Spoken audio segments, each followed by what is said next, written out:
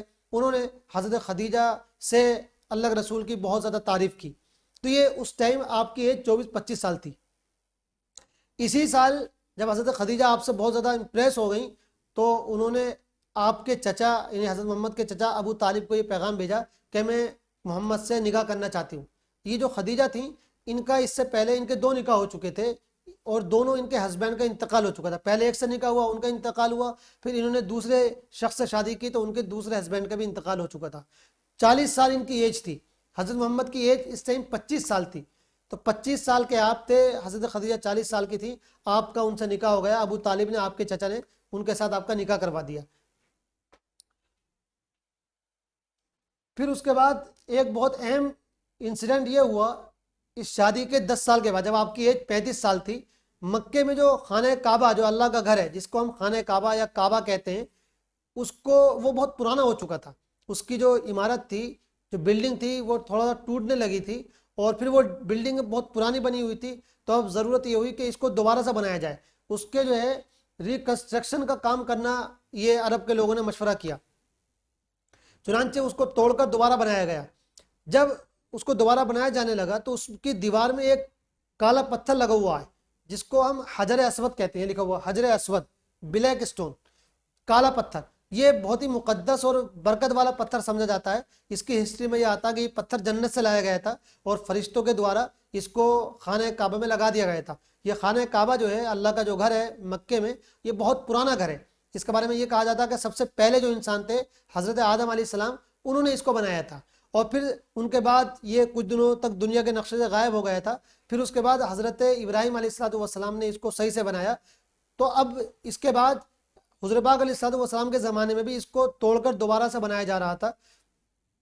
تو یہ جو پتھر تھا خانہ کعبہ کا جس کو حجر اسود کہا جاتا ہے, ہم نے بتایا کہ اس کو بہت مبارک سمجھا جاتا تھا.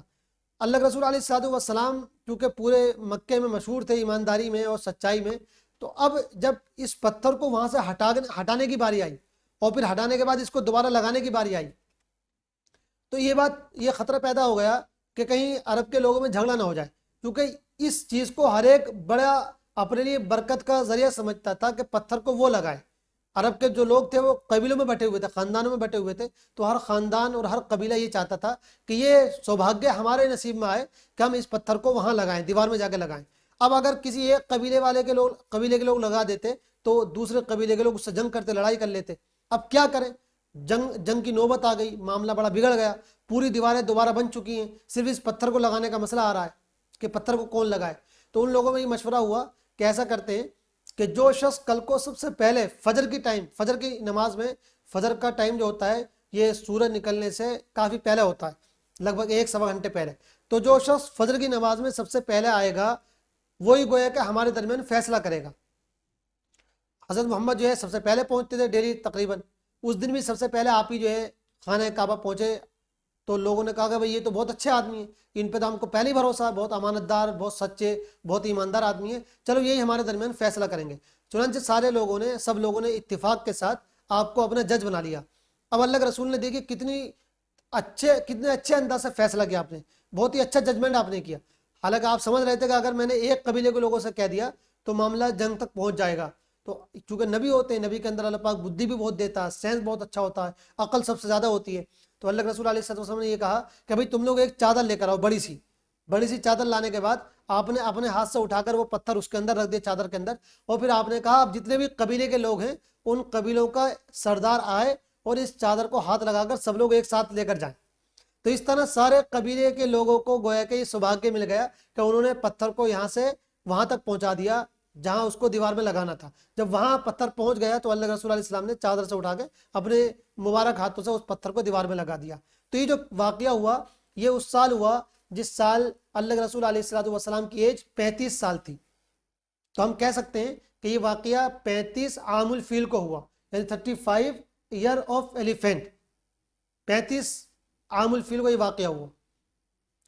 اس کے بعد جو ہے اللہ کے رسول علیہ السلام ابھی اس ٹائم چونکہ 35 سال کے ہو چکے تھے, اس کے 4-5 سال کے بعد جب آپ کی ایج 40 سال کی ہو گئی, جب آپ کی ایج لگ بھگ 40 سال کی ہو گئی تو اللہ پاک نے آپ کو اپنا نبی بنایا.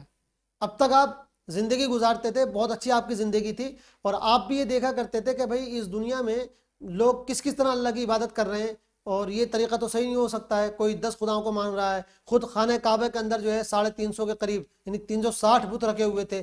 تو اللہ کے رسول کو یہ سب چیزیں اچھی نہیں لگتی تھیں, چونکہ نبی جو ہے شرک سے بہت زیادہ پاک ہوتا ہے. آپ سوچتے تھے کہ یہ تو ایسا خدا نہیں ہو سکتا, کئی خدا نہیں ہو سکتے اس دنیا کے, اس دنیا کا تو کوئی ایک ہی خدا ہو سکتا ہے. تو آپ سوچتے تھے کہ وہ صحیح مذہب کیا ہے, وہ صحیح طریقہ کیا ہے جس پر چل کر میں اللہ کی خوشی حاصل کر سکتا ہوں, اللہ کو راضی کر سکتا ہوں. اس کے بارے میں آپ سوچا کرتے تھے.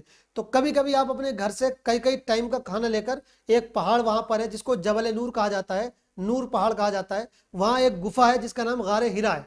آپ وہاں چلے جاتے تھے, کئی دن آپ وہاں رہتے تھے اور اللہ کا دھیان لگاتے تھے, جس کو ہم مراقبہ بولتے ہیں اردو میں, اور ہندی میں آپ لوگ دھیان کہہ سکتے ہیں. کہ وہاں جا کر آپ اللہ کے بارے میں دھیان لگاتے تھے, اس دنیا کے بارے میں سوچتے تھے کہ اس دنیا کا سسٹم کون چلا رہا ہے, یہ دنیا کیسے بنی ہے, اس دنیا میں انسانوں کے آنے کا مقصد کیا ہے, اور یہ دنیا کب ختم ہوگی, اور ختم ہوگی تو اس کے بعد کیا ہوگا, انسان کیوں اس دنیا میں بھیجے گئے ہیں, ان کا کیا مشن ہے, کیوں ان کو یہاں بھیجا گیا ہے, ان کے آنے کا مقصد کیا ہے. ان ساری چیزوں کے بارے میں آپ سوچا کرتے تھے. تقریباً 4-5 مہینے سے زیادہ آپ کو ہو چکے تھے روزانہ جاتے ہوئے. آپ جاتے تھے 3 دن 4 دن وہاں رکتے تھے, پھر اپنے گھر آتے تھے, پھر کچھ دن گھر رک کے پھر چلے جاتے تھے. اس طرح آپ وہاں جا کے دھیان لگایا کرتے تھے. تو جس سال آپ 40 سال کے ہوئے ہیں, اس سال آپ علیہ الصلوۃ والسلام پر پہلی مرتبہ اللہ کا میسج آیا, اللہ کی وحی آئی, ریولیشن ہوا. یعنی حضرت جبرائیل علیہ الصلوۃ والسلام جو فرشتوں کے سردار ہیں, وہ اللہ پاک کی طرف سے پیغام لے کر حضرت محمد کے پاس آئے, جبکہ آپ غار ہرا میں بیٹھے ہوئے تھے, اور آپ کو بتایا کہ اللہ پاک نے آپ کو اپنا نبی بنایا ہے. آپ کا سلیکشن اس لیے ہوا ہے تاکہ آپ ساری دنیا میں ہدایت کا کام کریں, ساری دنیا کو صحیح گائیڈنس دیں, ساری دنیا کو اللہ سے جوڑیں, اور دنیا میں جو برائیاں پھیل گئی ہیں, خرابیاں پھیل گئی ہیں, ان کو آپ دور کر کے دنیا میں اچھائی پھیلانے کا کام کریں. تو پہلی جو وحی آئی, فرسٹ جو ریولیشن ہوا, اس کو ہم کہتے ہیں کہ 12 فروری 610 ڈیٹ تھی, 610 AD, اور اس ٹائم اللہ کے رسول علیہ الصلوۃ والسلام کی ایج 40 سال تھی. تو عام الفیل, یہ جو پہلی والی ڈیٹ ہے, عام الفیل کے حساب سے 40 عام الفیل کے بعد 40واں یہ سال تھا, اور آپ کی ایج لگ بھگ 40 سال کی تھی, اور عیسوی جو تاریخ تھی وہ 610 تھی. اس سال آپ پر پہلی مرتبہ وحی نازل ہوئی, پہلی مرتبہ آپ کے پاس اللہ کا میسج آیا. اور جو پہلی وحی نازل ہوئی تھی وہ ایک سورت ہے, سورہ علق جس کو کہتے ہیں, جو 30ویں پارے میں ہے, اس کی شروع کی 5 آیتیں نازل ہوئی تھیں. اقرأ بسم ربک الذی خلق, خلق الانسان من علق, اقرأ وربک الاکرم الذی علم بالقلم, علم الانسان ما لم یعلم. یہ جو پہلی 5 آیتیں ہیں, ان میں جو پہلا ورڈ ہے وہ بڑا عجیب و غریب ورڈ ہے. یعنی پہلی مرتبہ جو وحی نازل ہو رہی ہے وہ ہو رہی اقرا سے. اقرا کا مطلب ہوتا ہے پڑھیے, پڑھو.